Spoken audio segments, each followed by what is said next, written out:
In today's video, we're giving you 5 essential tips for riding a motorcycle in a group. Let's go. Tip number 1, conduct a pre-ride meeting.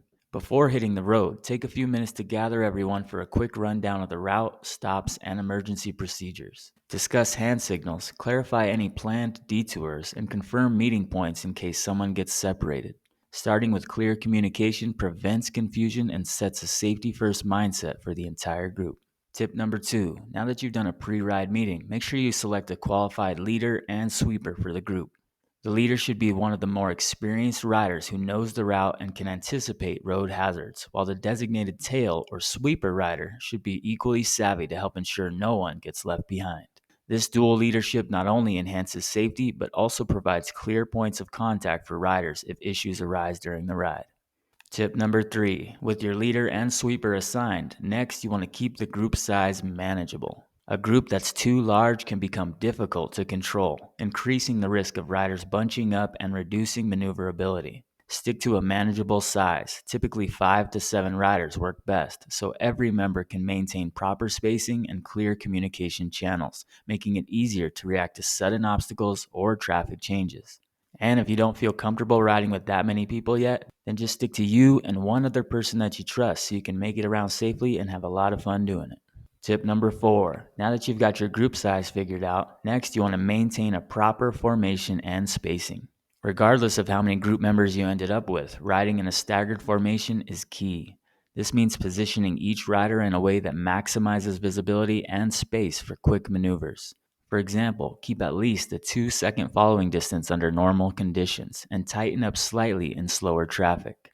This method not only helps avoid collisions but also gives each rider a clear view of what's ahead, allowing for smoother reaction times in case of hazards. And remember, just because you want a staggered formation under normal conditions, if you head up into the canyons and the twisties, you're going to want to form a single file line to give everyone the best line selection available. Tip number 5, now that you've got your proper formation and spacing figured out, next you want to use clear hand signals and communication. Establish a set of agreed upon hand signals or use modern communication devices to signal lane changes, stops, hazards, and turns. Consistent, clear communication helps everyone in the group stay on the same page, reducing the chance of misinterpretation and ensuring that the ride flows smoothly, even when unexpected circumstances occur. Bonus tip number 6. Once you've figured out those clear hand signals and how you're going to communicate with each other, next you want to make sure and position yourself correctly when stopping in traffic. Especially when approaching intersections and pulling up behind other vehicles, you want to make sure and position yourself to a spot where you have a clear escape route at all times. Make sure this is true not only for yourself, but for every member of the group. Just because you have a clear line of sight and a good escape route doesn't mean another member of your group staggered behind you will have the same escape route available. Especially as the lead rider of the group, you want to make sure and take this into consideration because you don't want to put yourself in a good spot and end up boxing out or blocking your fellow riders from a potential escape. Try to be mindful of not only your, but everyone else's position in the group so that everyone has a chance to get out of a bad situation in a hurry and save their lives.